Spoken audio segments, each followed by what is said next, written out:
At the start of September, my most anticipated craft event of the year took place. The Finish or Frog Along takes place on Mastodon and is hosted by Consumable Joy. And as the name suggests, it's a motivational group effort to either finish or frog our outstanding projects. Basically no rules at all, any craft goes. This is the event for me. I thought up a long list of projects that I wanted to try and finish off, and I tried my best and I had a lot of fun. So today I just want to show you what I managed to achieve and some useful crafting lessons that I learned along the way. So for those of us unfamiliar, the Finish or Frog Along is actively hosted for 1 month, and then in last year's version a few of us decided that wasn't long enough and we wanted to extend it through October as well.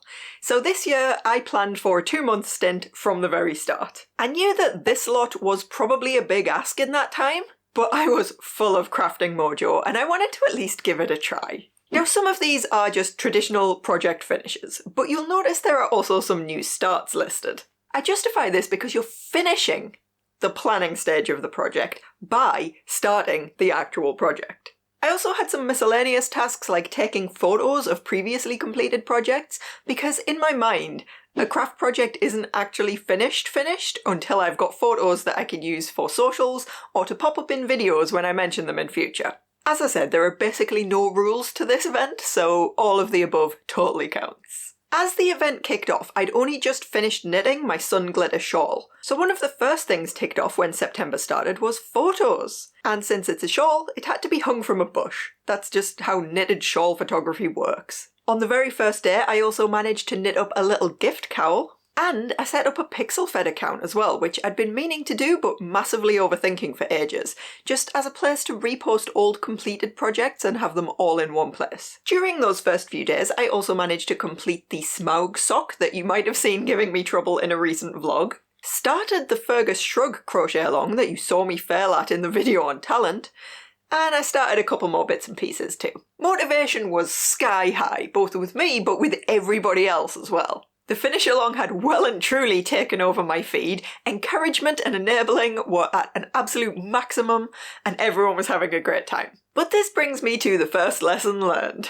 2 months is a very long time in crafting. I mean, 2 months is a long time in real life as well, but you know what I mean. Keeping up that level of motivation for 2 whole months was just never going to happen. But more importantly, the chances of me making it 2 months without a shiny new project coming along and derailing all of my plans? Even less likely. In reality, I think I made it about 2 days before starting to swatch for something completely unexpected. And that goal to start the Fergus Shrug? We got so carried away with that and I was enjoying it so much I just followed the mojo all the way to the end and finished it off. Not to mention the new full coverage start that I treated myself to in October for 24 hours of cross stitch. This is a lot harder than I thought it was going to be in a moving vehicle. While quite a lot of my list was still unticked. Of course, this applied to the other posters in the finish along as well. Some of them had only had 1 or 2 projects that they needed to finish, and so they were done with the whole thing in the first couple of days. Others just sort of wandered off, as tends to happen. But the upshot is, by the end of the officially hosted portion in September, activity on the hashtag had definitely dropped off a lot, and with it went a lot of that external motivation. To be totally fair to myself here though, I did show some willpower. Some exciting new projects were added to my queue, but not actually acted on yet, which I was very proud of myself for.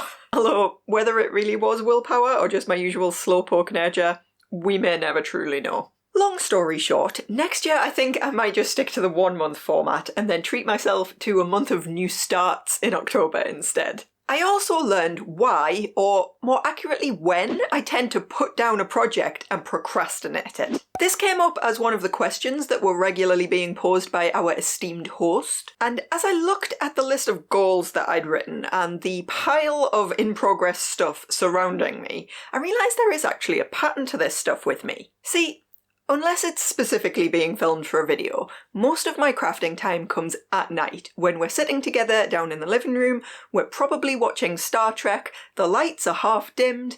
Basically what I'm saying is I'm not 100% paying attention to what my hands are making. So it turns out whenever I hit something that interrupts that flow, say there's a patch of confusing instructions in the pattern, or I need to get up for a new needle, or maybe some DMC thread that I failed to kit up in the first place, anything that interrupts the flow and is going to take more than about half a second to fix, I just put that project down and pick up something more mindless instead and keep watching Star Trek. Which would be fine if I then got back to the original project the next day when I had time to think, but I don't do that. Because I've picked up something new and mindless, I just tend to continue with that one the next day and the original one falls by the wayside. How am I going to fix this habit?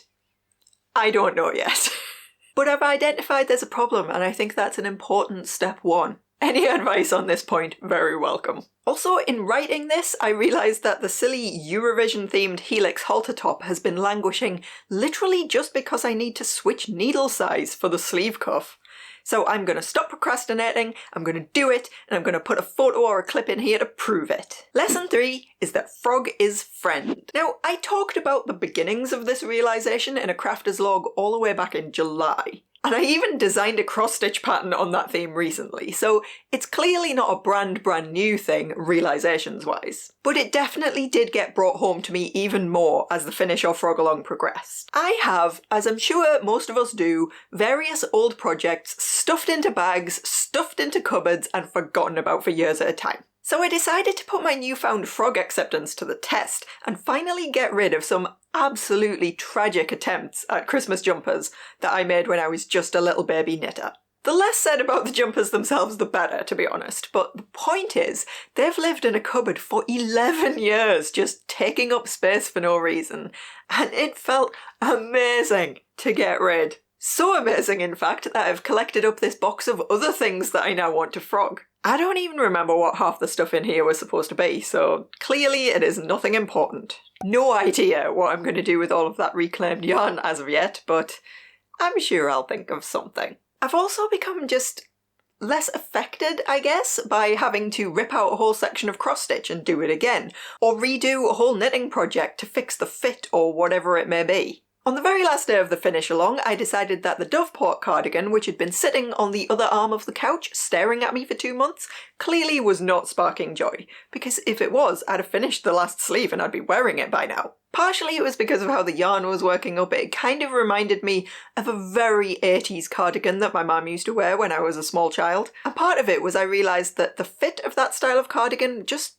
wasn't going to work on me. I wasn't going to be super comfortable wearing it. So I frogged it. No biggie. And in the first weekend of November, I made this bauble bandana cowl instead, which A, is amazing, and B, only used about a third of the yarn, so now I get to make something else fun with the rest of it too. Hooray! Sort of related, lesson 4 was that the things that I was most excited and motivated to finish were things that I will definitely wear or otherwise use. The emotional support chicken was tough going. I joined in with the crowd knitting them a couple of months back, but it was just kind of a slog and I wasn't enjoying it, so it ended up hibernating for a while. For the sake of the finish along, I managed to force myself through it, and I do absolutely love the finished result, don't get me wrong there.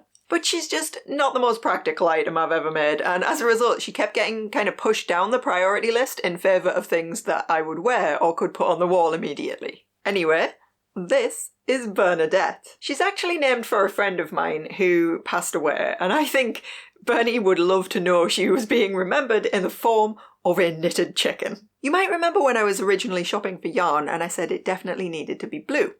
As you might guess, this was a favourite colour situation and it just seemed right. Human Bernie was a college friend who I lost touch with a bit afterwards, you know how that goes. But when I started learning to knit and crochet, it brought us back together and she gave me a lot of emotional as well as technical support in those early days. Unfortunately, about a year later, she was gone, and so every time I catch sight of Chicken Bernie now, it just reminds me of that time and it makes me grateful that we had a chance to catch up before it was too late. So it's probably a bit weird that this heartfelt and slightly vulnerable section came while talking about how much I hated knitting it.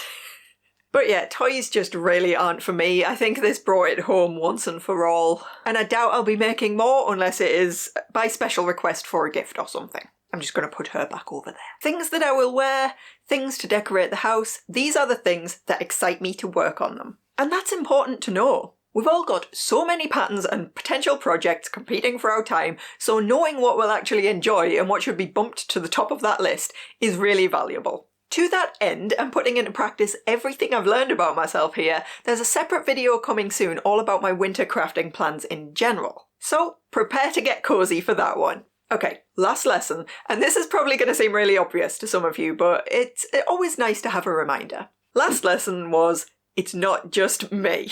Almost every single fibre crafter that I know on Mastodon took part in this event because they all had at least one thing that had been sitting and needing to be finished off. Quite a lot of us had a towering whip pile of shame. Since the vibe was so supportive in general, people were honest about how long those whips had been sitting, and honestly, some of them were almost as old as me. Obviously my community here who watch my videos and comment on them, you get me. We probably have some things in common, and the idea of being such a slow crafter or flitting between multiple projects and rarely finishing any of them, that seems normal to a lot of us. But it was nice to see that even the crafters in my feed who I look up to, who are super skilled and prolific, even they had a towering whip pile of shame and a story about how they'd got distracted from something for a whole decade before finishing it off. I should probably still try and finish off more things next year instead of just saving them all up for next year's finish along, but if I don't quite manage it, I know I won't be alone. Huge thanks to everyone who took part in the finish along this year,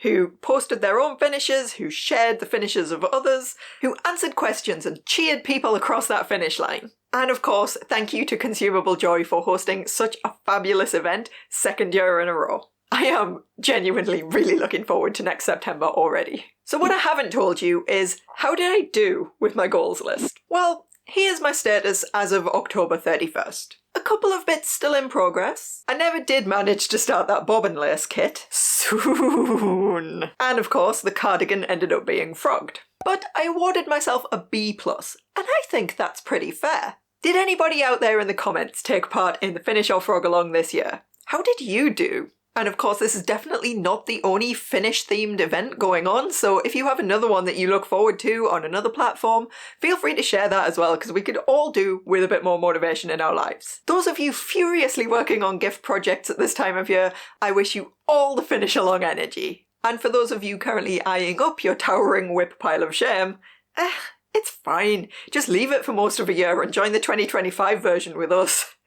Thank you, as always, to my supporters over on Ko-fi for supporting me and the channel, and especially to the fantastic Stitch Squad. Marianne Johnson, Sunny, Candy Riley Pettinger, Laura Salats, Enlightened Flamingo, Cross Stitch the Globe, I'd Rather Be Stitching, Angela Sue Harrison, Emily Hobbs, Lee the Cozy Crafter, Astavinka, Sarah, Angela Wells, Enraged Flamingo, and what may or may not be pronounced Alicia, but you're gonna have to let me know.